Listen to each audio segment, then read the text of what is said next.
इस वीडियो में मैं नारियल के खालिस तेल की रेसिपी शेयर करूंगी जो कि घर में बनाना बहुत ही आसान है। जैसा कि आपको पता है कि अगर हम ये कोकोनट ऑयल खुला या किसी लोकल मार्केट से लें तो कोई पता नहीं उसमें कितनी मिलावट की गई हो, कितना केमिकल शुदा हो। इसलिए घर में मैं आपको इजी सा तरीका बताऊंगी और ये सर्दियों के लिए बहुत ही मुफीद होता है, स्पेशली स्किन के लिए। हम स्किन पे भी लगा सकते हैं। इसके अलावा हेयर ग्रोथ में बहुत कारआमद है। इसके अलावा खानों में भी यूज कर सकते हैं, स्वीट्स में भी यूज कर सकते हैं। तो बगैर टाइम वेस्ट किए रेसिपी बनाना शुरू करते हैं। अस्सलाम वालेकुम, उम्मीद करती हूँ सब खैरियत से होंगे, ठीक ठाक होंगे। तो शुरू करते हैं आज की रेसिपी। यहाँ पर मैंने 3 पाव के करीब नारियल लिया है और उसे अच्छे से वॉश कर लिया है। वॉश आपने लाजमी करना है। वॉश करने तो बाद ये भी चमक पैने ते एदी शक्ल सूरत निकल आई है, पता नहीं किदों दी लिबड़े पै सीगे, क्योंकि शॉप्स वगैरह पे अक्सर नारियल ना खुला ही पड़ा होता है तो डस्ट वगैरह पड़ती रहती है। नारियल को लाकर सबसे पहला काम ये करना है कि इसको अच्छे से वॉश करना है। यहाँ पे मैं इसके छोटे छोटे पीसेस कर रही हूँ ताकि पानी में जब भिगोएं तो अच्छी तरह से डिप हो जाए। कुछ नारियल के पीस टूट नहीं रहे थे, फिर मैंने छुरी की मदद से छोटे छोटे पीसेस कर दिए और ताकि ये कढ़ाई में पूरे आ जाए। फिर हमने पानी ऐड करना है। पानी हमने इतना ऐड करना है कि ये अच्छे से डिप हो जाए, ऊपर तक पानी आ जाए। फिर आपने इसको कवर करके 14-15 घंटे के लिए रखना है और भूल जाना है कि आपने कुछ रखा हुआ है। 14-15 घंटे गुजरने के बाद फिर आपने इसका ढक्कन उतारना है और फिर इसको देखना है। ये पहले से ज्यादा फूली हुई भी नजर आएंगी और इनका मजाज भी चेंज हुआ होगा। अब ये बहुत नाजुक सी और सॉफ्ट सी हो चुकी हैं 14-15 घंटे बाद। उससे पहले आपको पता है कि बहुत हार्ड और गुस्से वाली लग रही थी, अब बिल्कुल भी वैसी नहीं है। जैसे हम कच्ची गिरी लेके आते हैं ना, बहुत सॉफ्ट सी होती है, जैसे उसका टेक्सचर होता है सेम वैसे हो चुकी है। तो अब हमने इसको क्रश करना है। क्रश मतलब इसको छोटे छोटे पीसेस कर लेना है। छुरी की मदद से भी आप कर सकते हैं, लेकिन मैं कटर यूज कर रही हूँ। बड़ी इजीली हो रही थी और स्पीड से मैंने कर लिया, लेकिन आपने हाथ बचाकर करना है क्योंकि कटर से हाथ भी कट सकता है। वैसे सच बताऊं, जैसे मैंने नारियल देखा ना तो मेरा दिल घबराकर ठक ठक करने लगा कि इतना ज्यादा मैं कैसे काटूंगी ये नारियल। तो जैसे मैंने काटना स्टार्ट किया ना कटर की मदद से, आप यकीन नहीं करेंगे 10 से 15 मिनट मुझे लगे होंगे जस्ट। ये सारा ही मैंने काट लिया। इतना सॉफ्ट हो चुका था ना भिगोने से, इसलिए घबराना नहीं है कि इतना औखा काम पाई हमसे नहीं होता। अगर मैं ये कर सकती हूँ आप भी कर सकती हैं। तो फिर भी अगर औखा लगे तो अपने बंदों को और अपने भरावों को साथ लगा लेना, उनसे करवा लेना। अब हमने इस नारियल को ग्राइंड करना है। ये मैंने एक जग ले लिया है और यही वाला पानी हम यूज करेंगे ग्राइंड के लिए। अगर कम पड़ गया तो हम दूसरा और ले लेंगे पानी, लेकिन फिलहाल यही पानी डाल के हम इसको अच्छे से ब्लेंड कर लेंगे। ये नारियल बहुत सॉफ्ट था इसलिए मुझे गर्म करने की जरूरत ही नहीं पड़ी।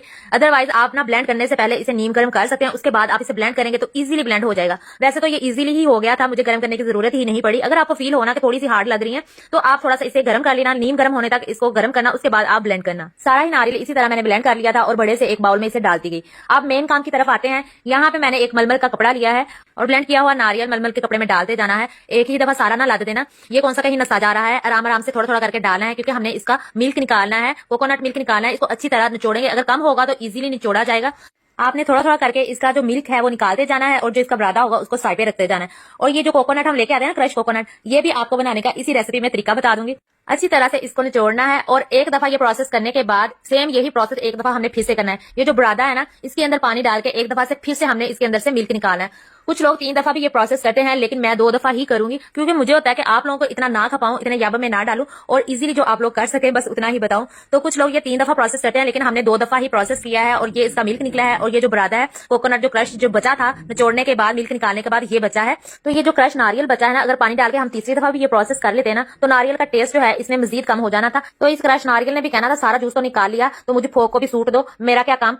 ये जो कोकोनट मिल्क हमने निकाला है इसको फ्रिज में रख देंगे 24 घंटों के लिए। यहाँ पे मैंने भाई से ही रखवाया था क्योंकि इतना पारा था मुझसे नहीं था चुका जा रहा, क्योंकि 2 दफा तो हमने प्रोसेस किया था, 2 दफा ही कोकोनट मिल्क निकाला था। ये जो नारियल का बरादा बचा है इसके हम ब्लैक पार्टिकल्स अलग कर लेंगे और व्हाइट कोकोनट जो है वो अलग कर लेंगे। इसके लिए आपने पानी लेना है। ये मैंने कढ़ाई ली है, कढ़ाई में इतना पानी लेना है और इसमें इसको नारियल को थोड़ा थोड़ा करके भिगोते जाएंगे और 1 मिनट के लिए इसको छोड़ देना है, 1 से 1.5 मिनट के लिए इसको छोड़ देना है। फिर व्हाइट व्हाइट जो होगा कोकोनट वो ऊपर आ जाएगा और जो ब्लैक पार्टिकल्स वाला हिस्सा होगा ना वो नीचे बैठ जाएगा।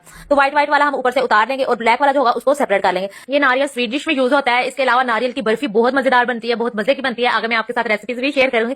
इसी बरादे की हम बनाएंगे नारियल की बर्फी।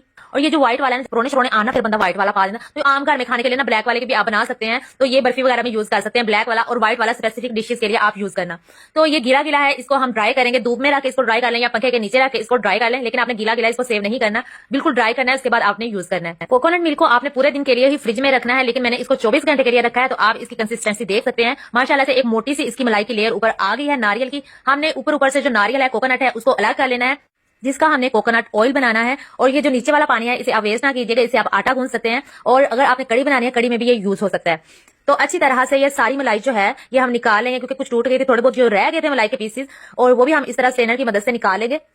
और एक और इंपॉर्टेंट बात बता दूं, आपने जब फ्रिज में ये रखा होगा ना तो आपने बार बार फ्रिज नहीं खोलनी, क्योंकि बच्चों वाले घरों में ना फ्रिज बहुत खोली जाती है। भुखे बच्चे बार बार फ्रिज खोल देंगे तो फिर वो ना कूलिंग इतनी नहीं जाएगी और ये जो मलाई है ना इसको टाइम लगेगा जमने में। और कोशिश करनी है कि आप इसे रात के टाइम ही रखें, क्योंकि रात के टाइम इतनी फ्रिज यूज नहीं होती, तो रात ही ये मलाई जो है जम जाएगी और ऊपर से फिर हम उतार लेंगे। पानी के अंदर जितना भी कोकोनट मिल्क था ना वो ऊपर इस तरह जम चुका था, लेयर बन चुकी थी, इसको हमने उतार के सेपरेट कर लिया है। अब इसका बनाएंगे कोकोनट ऑयल। लेकिन इसको मैंने नॉन स्टिक बर्तन में शिफ्ट कर लिया है, क्योंकि एंड वाला जो प्रोसेस चल रहा होता है ना वहां पे नीचे लगने का बड़ा ही चांस होता है। तो मैं भी चला के निकली, मैंने कहा इसको नीचे लगने का मैं मौका ही क्यों दूं, इसलिए मैंने पांडा जो है वो चेंज कर लिया। जैसे ही इसको हीट लगना स्टार्ट होगी, ये मलाई जो है ऐसा ऐसा मेल्ट होती जाएगी। आप देख सकते हैं ये मलाई जो है वो मेल्ट हो चुकी है। जैसे ही ये पकना स्टार्ट होगा ना आपको ऐसे लगेगा जैसे कि फुट रहा है, जैसे फुट नहीं जाता कोई चीज फुट जाती है, वैसे आपको शो होगा। इसमें घबराने वाली बिल्कुल भी जरूरत नहीं है, ये भी प्रोसेस का एक हिस्सा ही है पकने का, तो परेशान बिल्कुल भी नहीं होना, बस आपने चम्मच चलाते जाना है। और गल्लों बातों में आपको सब्सक्राइब करने का कहना भूल ही गई, तो जल्दी जल्दी वीडियो को लाइक कर दे। जिन्होंने सब्सक्राइब नहीं किया रेड बटन पे क्लिक करके सब्सक्राइब कर लें, बेल आइकॉन लाजमी प्रेस कर लिया करें ताकि जब भी वीडियो लगाऊं आपको नोटिफिकेशन मिल सके, आप देख सके। अगर आपका बर्तन नॉन स्टिक नहीं है तो फिर आपने उसके सर पे ही खड़े होकर बनाना है ताकि वो नीचे ना लगे, जले ना। स्पेशली एंड वाले पॉइंट पे आपने इसके सर पे ही खड़े होना है। ये आपको बड़ा कहेगा कि बाजी इधर उधर हो जा, तो थोड़ा जब थले लग जा, आपने जरा भी नहीं हिलना। यहाँ पे मिक्सचर काफी थिक हो चुका है और आप देख सकते हैं कि ऑयल थोड़ा थोड़ा ऊपर आना शुरू हो चुका है। जैसे ही ऑयल छूटना स्टार्ट होगा ना तो इसके छींटे भी बाहर आना स्टार्ट हो जाएंगे। और आपने छींटे एंजॉय नहीं करने बल्कि इसको कवर कर देना है, क्योंकि छींटे बहुत तते तते होते हैं। और ये मैंने स्ट्रेनर ऊपर दे दिया है, ये वैसे हम हंडिया वगैरह पे देते हैं, किसी भी ढक्कन से आप कवर कर सकते हैं। और 5-7 मिनट बाद आकर आपने चम्मच हिलाना है ताकि नीचे ना लगे। वैसे तो ये नॉन स्टिक है, मैं 7-8 मिनट बाद आकर ही देख रही थी और तब ही आकर सीन ले लेती थी। तो आप देख सकते हैं कि यहाँ पे ऑयल काफी हद तक छूट चुका है। और जब तक ये मिक्सचर जो है ये ब्राउन नहीं होगा तो तब तक आपने इसको पकाना है। आपने बहुत ज्यादा इसको डार्क नहीं करना ताकि कलर हमारा जो है वो ट्रांसपेरेंट ही रहे। मैंने एक शीशे का बाउल लिया है, ऊपर स्टेनर रखा है। अब हम इसको स्टेन कर लेंगे, ऑयल जो है वो अलग कर लेंगे और ये जो अलग से मिक्सचर बचा है ना इसको हम अलग से कर लेंगे। अच्छी तरह से इसके अंदर से घी निकाल के एक दफा फिर से इस मिक्सचर को हम पकाएंगे, क्योंकि इसके अंदर थोड़ा बहुत अभी ऑयल है। ये आप कोकोनट ऑयल का कलर देख सकते हैं, हमने इसको बिल्कुल ट्रांसपेरेंट करना है, वो भी आगे जाकर बताती हूँ कि कैसे करना है। तो ये मिक्सचर को हमने थोड़ा सा और पकाना है 7-8 मिनट के लिए। इसे मैंने मजीद पकाया था और थोड़ा सा घी इसके अंदर से मजीद निकला था। ये जो कोकोनट ऑयल हमने निकाला है इसको हम एक छोटे से बर्तन में निकाल लेंगे। अब हमने इसको थोड़ा सा पकाना है, और कितना पकाना है ये भी आपको बता दूं। एक दफा ये ऑयल गर्म हो जाए, गर्म होने के बाद आपने 30 to 40 सेकंड्स के लिए पकाना है, मिनट्स के लिए नहीं, सेकंड, कुछ सेकंड के लिए पकाना है।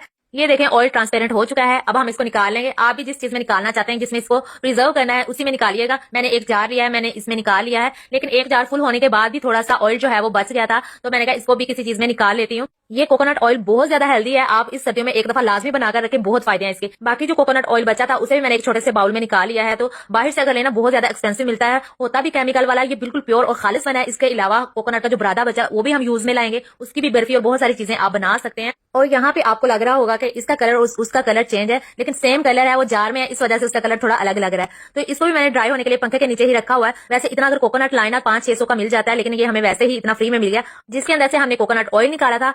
जो बाकी मिक्सचर बचा था इसका मैं अब हलवा बना रही हूँ। इसका हलवा बहुत ही टेस्टी बनता है। 2 चम्मच जो है सूजी मैंने भून ली थी देसी घी के अंदर, और उसके अंदर ये मिक्सचर डाल दिया है। उसके अलावा ड्राई मिल्क पाउडर 2 चम्मच डाले हैं और चीनी डाल के हाफ कप दूध के अंदर इसको पका लिया है। तो ये हलवे की शक्ल में बहुत ही मजेदार सा रेडी हो चुका है। उस घर से मेरी भाभियां भी आई हुई थी, उनको फिर मैंने टेस्ट करवाया तो उन्होंने बहुत ज्यादा इसको पसंद किया।